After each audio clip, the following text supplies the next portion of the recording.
Syederalun mahasiswa yang tergabung dalam aliansi Badan Eksekutif Mahasiswa PIDI melancarkan aksi pemilu damai. Aksi tersebut dilaksanakan di Bundaran Tugu Anak Muling Sigli pada Selasa 6 Februari 2024, tidak mengganggu arus lalu lintas di Jalan Nasional Banda Aceh Medan.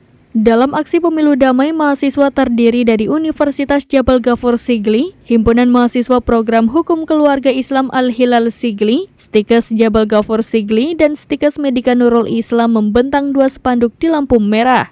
Selain itu, mahasiswa membagikan brosur kepada setiap pengguna Jalan Nasional Banda Aceh Medan. Pembagian brosur berisi pemilu damai itu dilakukan mahasiswa saat menyala lampu merah di Tugu Anak Muling. Setelah itu, mahasiswa berpindah lokasi di pinggir jalan untuk membacakan pernyataan sikap yang berjumlah 6 poin. Pernyataan sikap tersebut dibacakan oleh BEM Fakultas Ilmu Administrasi Uniga Sigli, Rauzatul Munira. Dalam pernyataan sikap itu antara lain mendukung pemerintah dalam aksi kampanye damai serta mendukung kampanye anti-hoax. Selanjutnya, mendukung pemilu damai dan aman hingga selesai pemilu 2024. Mengecam seluruh aksi tak terpuji dan tidak adil dalam proses pemilu 2024. Selain itu, meminta seluruh pihak agar sama-sama mengawal pelaksanaan pemilu damai, jujur, dan adil.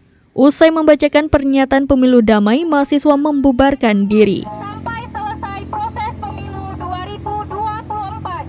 5. Mengecam seluruh aksi tidak terpuji dan tidak adil dalam proses pemilu 2024. 6. Meminta kepada seluruh pihak agar sama-sama mengawal jalannya pemilu yang damai, jujur, dan adil. Walaupun Tanyo berbeda pilihan, Tanyo tetap saudara.